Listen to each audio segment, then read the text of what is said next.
Hey, what's up you guys? So today I'm going to be discussing the CARLS Duology by Hank Green. So this is An Absolutely Remarkable Thing and then A Beautifully Foolish Endeavor. This duology I really enjoyed. I cannot stress that enough. This series, it was such a fun series. So this is a sci-fi series about a girl who winds up going viral after posting a video of a statue that pops up in New York overnight, and turns out it's popped up in many different cities overnight. And so it's this phenomenon that becomes known as the CARLS, which is what she actually termed it in her initial video. And her and her friends go on this wild, crazy adventure to literally save the world. So it is fantastic, and it's got a lot of good views on humanity, and I feel like it is very relevant to the time that we live in. Shockingly relevant too, given the fact that this was written pre-COVID, and like some of the stuff feels very relevant to today's time. So definitely recommend checking this series out if you have not. So let's get into this discussion the normal way in which I do it, which is talking about the things that I like about the duology. So as I said before, it feels very relevant to today, and that is something that I really loved about it, and I really loved the themes overall in the book. I feel like it really did stress community and looking out for your neighbor. This series, it really stresses how humanity, it's simultaneously very good and very bad. We have a lot of good things in humanity. We have a lot of kind people. You know, there are a lot of good actions that happen and come out of humanity, and it is beautiful how we've built societies, and it's beautiful how we are learning more and more every day to look out for one another and to listen to one another and understand one another. But at the same time, there is a lot of ugliness that comes into humanity as well. You know, there are racist people, there are sexism, there is all the isms that exist in the world, and you know, those are very bad things that humanity has actually created. It's just an interesting discussion there, looking at both good things and bad things about humanity and ways in which we can make humanity better through understanding and through community, through discussions, through just kind of looking out for one another and thinking about one another and not acting like one another is any less than anyone else, because that's really the biggest problem in humanity that I feel is stressed in these books. And I also really liked how these books took a look at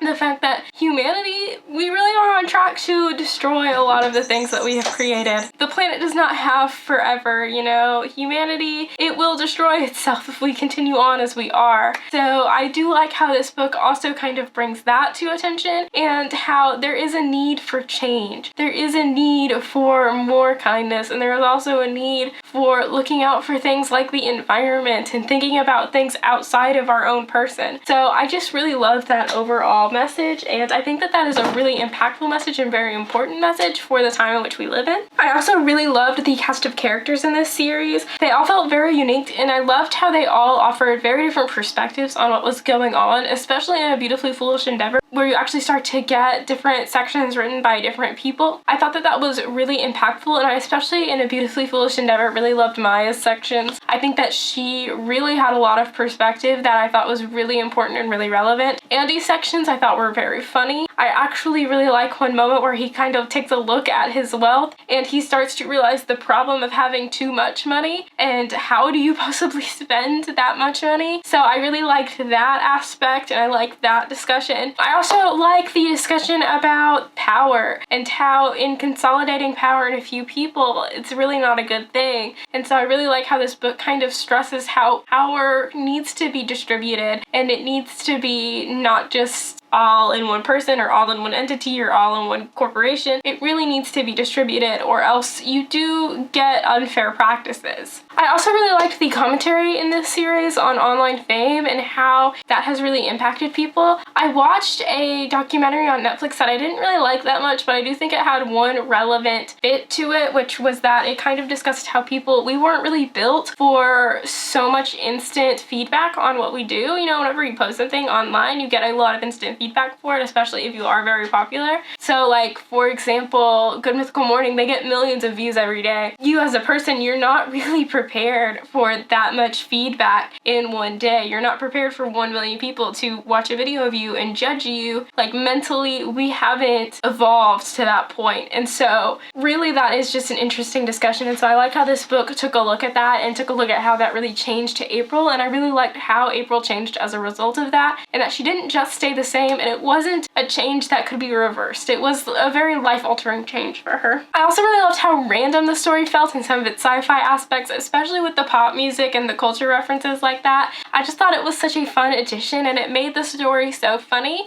And I also really loved how the story had such a great balance of funny moments and more hard-hitting moments. I thought that that was such a good thing that this book did, was it really balanced those out so that it felt very cohesive and it was a fun read, even though it did have a lot of major themes in it and it did have a lot of hard-hitting themes. I also think the second book especially did a really good job at building the anticipation for the series. I was so nervous for these characters once everything was said and done because it did not look like it was gonna end up super well. Like, I'm so glad that it did, and I am really happy with the overall ending and conclusion of the book and happy with the overall message, but oh boy was it a stressful mess getting there. So there wasn't much that I did not like about this series, but there was one thing that I think might turn a few people off, and that is basically just the pacing. So for me, this wasn't really an issue because the commentary was so funny, but it is a little bit on the slower side because the characters are all very introspective. Like, this is a Hank Green book, and so like with John Green, he's a kind of introspective person, and so he tends to think very deeply about the world, which I think is a great thing to do, but his characters also think very deeply about the world, and they are constantly thinking deeply about the world. And so if you don't really want to read a book where the character is very introspective and they're taking like a very deep look on things, then this might not be the book for you. So now that I've done my non-spoilery discussion, I wanted to get into some of the spoilers for this series. So if you don't want to be spoiled, leave now, and I really recommend, if you haven't read this series, to leave now and go read it because it really is fantastic. So let's start off with discussing the things that happen in An Absolutely Remarkable Thing. So the first thing that happens obviously is April becomes famous, and I loved how quickly it happened. I loved how she literally just woke up the next day to a bunch of tweets. I thought that was so funny, and I also thought that that's probably what it's like, because based off of what I've seen, whenever people have like their big growths and stuff on different channels or stuff, it isn't a subtle growth. Like, it is an exponential growth. Like, it just goes up and then it plateaus, and you need to be like prepared for that. And so I just thought that was an interesting look, and I just thought that that was such a fun moment. I really loved Miranda and how she was introduced into the story. I really also loved the moment in the story where she was kind of struggling with her sexuality, because I thought that that was just really relatable, and I just thought that was such a great commentary on coming to terms with your sexuality.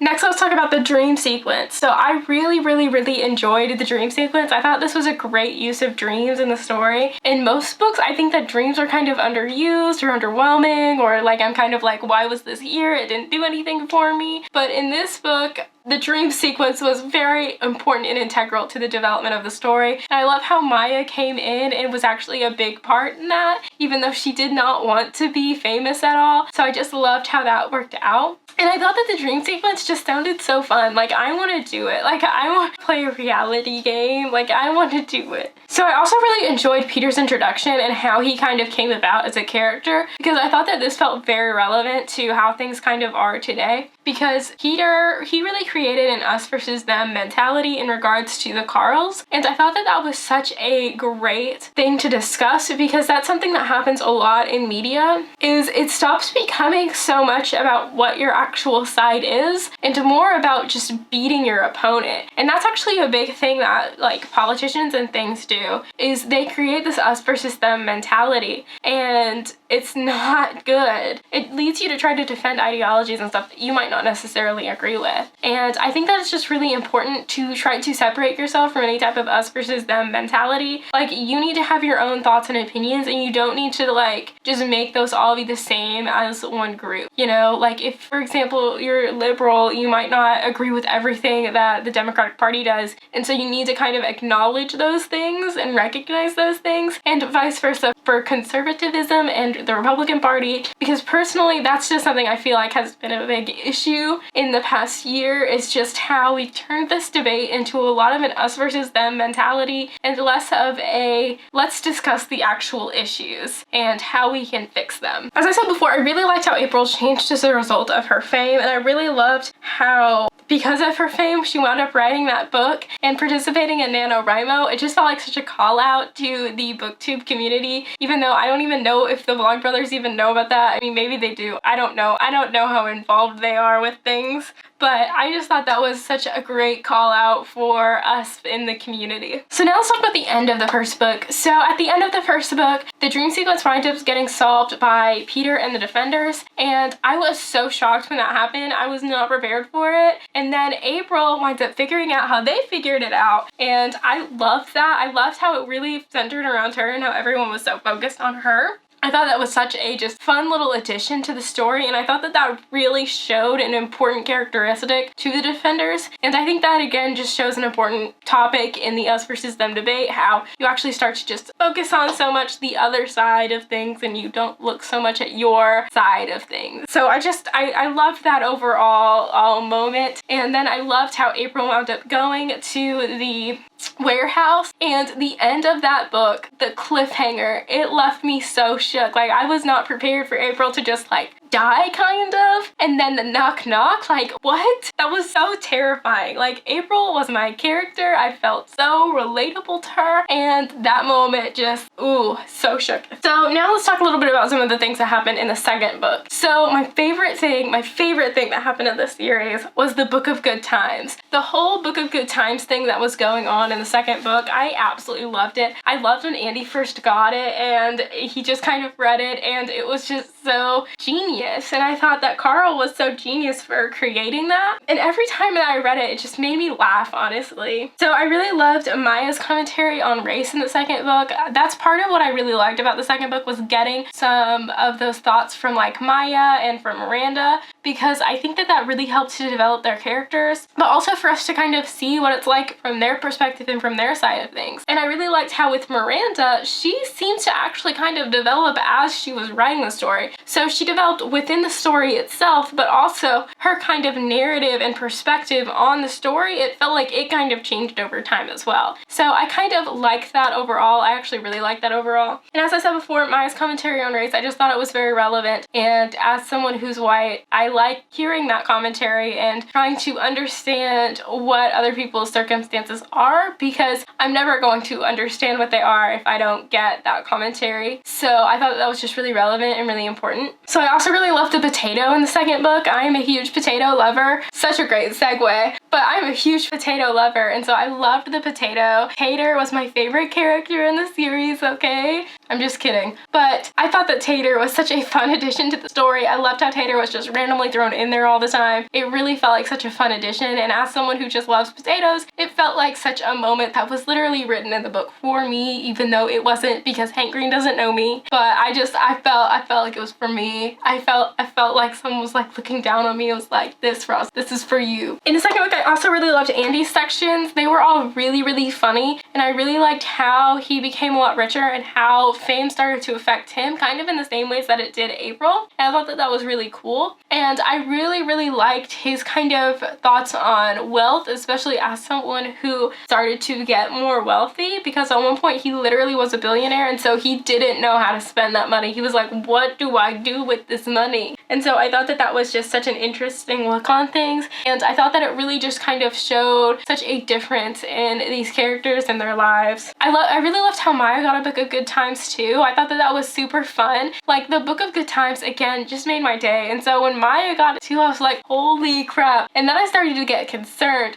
that Carl too was the one behind the Book of Good Times, but it's okay. Our Carl was behind the Book of Good Times. There's a second Carl in the second book. If you didn't know, I hope that you do. Miranda in the second book, I was so scared for her. She was in the lab, like, she spied on the lab, and I was just so nervous for her. I was not really prepared for everything that happened with her to happen, but I was so glad that it did. I really loved how she hid that message in the periodic table in the virtual space world thing. I just thought that that was super cool, and I thought that that was a really inventive solution, and it felt like such a call out to my little engineering part of my mind, and I just really loved that. Monkey Carl was fantastic. fantastic in this book, okay? Getting to know more about Carl, getting to know his character a little bit was definitely one of the funner aspects of the second book as well. I loved learning about Carl. I really loved every section that Carl narrated because it felt so informative, but in such a fun way. Like, it didn't feel like an info dump. It felt like I was meeting this character. And then the climax in the second book was so stressful as well. Like, I was not prepared for it to feel like it did. I was not prepared for it to be a literal, like, humanity extinction level event. Well, I mean, not really extinction, but like a controlling people level event. I just thought that was super cool, and I really, really loved it. And I loved how intense the story became at the end. I just thought that it was super epic. And then I really liked in the second book how the evil Carl, he was trying to control people through this Altus space and through kind of dividing people, and I just thought that that was such an interesting take on things as well. I loved how the evil Carl wound up being behind the thread. I thought that that was a super cool moment in the book. And